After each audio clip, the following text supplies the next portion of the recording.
Oke, bismillahirrahmanirrahim. Assalamualaikum warahmatullahi wabarakatuh.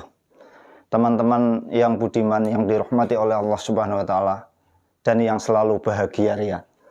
Oke, mari kita untuk melanjutkan pembahasan tentang bab macam-macam air, pembagian air menurut hukum penggunaannya.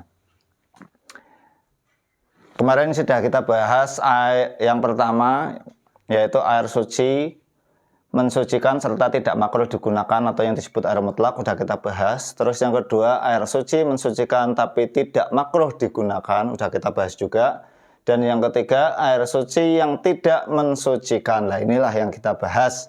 Kemarin sudah kita bahas yang pertama, yaitu di sini terbagi menjadi dua. Yang pertama yaitu air mustakmal. Pengertian air mustakmal itu sudah kita bahas. Intinya air mustakmal itu air yang sudah terlepas dari benda yang dari benda yang dibuat yang disucikan, ya, benda ataupun badan yang sudah disucikan baik dari hadas maupun dari najis. Terus ini yang kita bahas yaitu yang kedua yaitu air yang mengalami perubahan baik warna, bau ataupun rasa sebab benda suci. Kemarin sudah kita bahas, terbagi menjadi dua, yang bisa dipanca indera dan juga yang cuma bisa dikira-kirakan.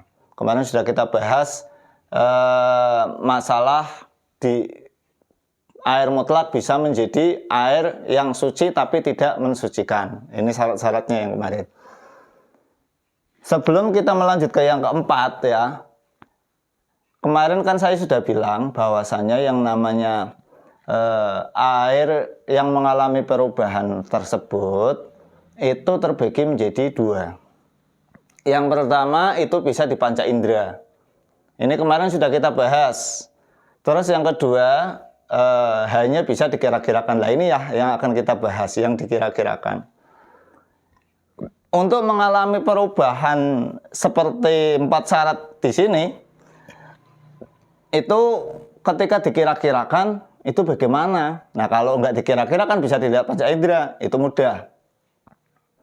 Nah, ini untuk yang dikira-kirakan, yaitu karena apa kok dikira-kirakan? Karena sifatnya sama dengan air mutlak tersebut atau air tersebut. Ketika air mutlak warnanya putih, misalnya air sungai. Air sungai ditaruh di gelas atau ember, warnanya menjadi putih, rasanya ya rasa air tawar. Terus kita bercampur dengan yang sifatnya sama, warnanya sama, baunya sama, rasanya sama, kecampur jadi satu, otomatis perubahannya nggak kelihatan. Nah, ketika tidak kelihatan maka harus dikira-kirakan. Nah, inilah yang akan kita bahas. Contohnya apa? Contohnya yang kalau di kitab Fathul Qoribnya yaitu perasan buah anggur yang sudah hilang sifat-sifatnya, alias sifatnya menjadi sama seperti air biasa atau air mutlak. Tapi yang kita bahas itu adalah air mustakmal. Di situ contohnya kan dua. Yang kedua yaitu air mustakmal. Yang ingin saya bahas air mustakmal karena yang sering terjadi yang kita alami yaitu air mustakmal ini. Kemarin sudah kita bahas apa itu air mustakmal, sudah selesai. Sekarang air mustakmal bercampur dengan air mutlak. Air mustakmal bercampur dengan air mutlak. Oke, yang pertama, air mustakmal bercampur dengan air mutlaknya 2 kolah atau lebih. Maka air mustakmal tersebut menjadi suci dan mensucikan, tidak menjadi ini, ya, karena kemarin syaratnya kurang dari 2 kolah. Terus air mustakmal bercampur dengan air yang kurang dari 2 kolah. Yang kedua kurang dari 2 kolah. Maka bagaimana? Nah, ini yang kita bahas. Ini harus kita kira-kirakan, ya. Harusnya bukan harus wajib. Ini cuman hukum sunnah, ya. Sunnah. Memperkirakannya bagaimana? Kemarin kalau kita baca kitabnya sudah saya jelaskan, yaitu yang pertama masalah warna dengan buah anggur, perasan buah anggur, ya, buah anggur yang ya masih ada sifat-sifatnya, ya. Terus untuk masalah rasa bisa buah delima, masalah bau bisa dengan menyan Arab ya. Kita uji coba itu dengan perasan anggur. Perasan anggur itu nggak terlalu warnanya ya agak-agak keputih ya, hampir putih tapi nggak putih, masih keruh. Itu ketika bercampur dengan air, itu kalau cuma 1 tetes, 2 tetes, bahkan 5 tetes airnya 1 gelas, itu masih utuh. Udah dicoba ya, itu masih utuh dalam artian air tersebut masih warnanya masih sama seperti semula, dalam artian masih suci dan mensucikan, masih bisa disebut air saja atau air mutlak. Nah ini ketika bercampur yang sering kita terjadi yaitu air mustakmal. Kita misalnya wudhu ya, kita wudhu itu kan otomatis ketika kita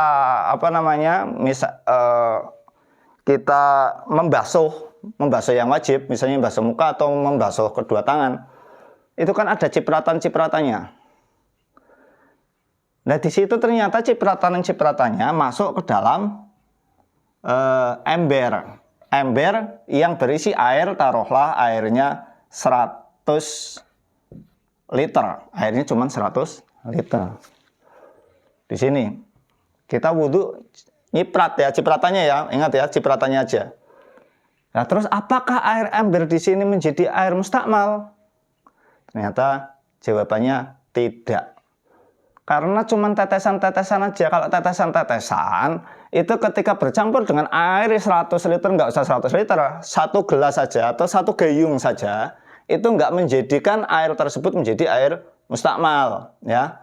Karena seperti tadi perubahannya tidak banyak, alias masih bisa disebut air mutlak ketika kita ganti dengan perasan anggur tetesan tersebut. Warnanya masih utuh. Berbeda halnya ketika ini jumlahnya 100 liter. Kita wudhu di sini, ya. Kita wudhu di sini, tapi wudhunya kepalanya ya langsung di sini. Nah, langsung ke sini. Nah, kita langsung gini. Ini ember, kita langsung. Nah, langsung. Jadi airnya langsung jatuh ke situ. Nah, kalau itu banyak. Itu tetesannya banyak itu. Apa satu ini banyak. Itu dikhawatirkan ya. Kalau itu dikhawatirkan akan berubah, maka di situ bisa jadi itu berubah. Tapi kalau ke sini terus netes itu nggak masalah. Tapi ketika di depannya langsung jatuh itu kan banyak. Nah, ketika banyak itu bisa menjadikan itu berubah menjadi air yang berubah atau air mustakmal tadi. Maka menjadi suci tapi tidak mensucikan. Makanya tadi kalau tetes-tetes nggak masalah ya. Atau kita mandi, misalnya kita di hotel ya. Di hotel itu kan kalau katanya, saya nggak pernah hotel, jadi katanya aja, kolamnya kan kecil. Kalau di tempat-tempat permandian umum itu kecil ya kolamnya yang untuk mandi. Kita mandi besar. Nah itu ketika netes ke situ ya airnya itu nggak masalah, asalkan itu cuman tetesan-tetesan saja, nggak menyebabkan itu berubah. Dalam artian masih bisa digunakan untuk bersuci lagi, alias masih suci dan mensucikan ya. Jadi sekali lagi itu nggak usah bingung. Terus percobaan tadi, seperti tadi dengan perasan anggur tadi, itu hukumnya cuma sunnah. Kalaupun tidak melaksanakan itu, atau tidak mengadakan percobaan, itu nggak masalah. Yang ada kan kita cuma ragu, oh ini air ini sudah saya tertetes dengan air mustakmal. Apakah ini bisa digunakan untuk bersuci apa tidak? Ini masih suci mensucikan atau cuma suci tidak mensucikan? Kita kan ragu. Nah ketika dalam keraguan itu asalnya, kita kembali ke asal. Asalnya ini air mutlak, air suci dan mensucikan. Maka yang diambil adalah hukum asalnya, bukan hukum setelahnya.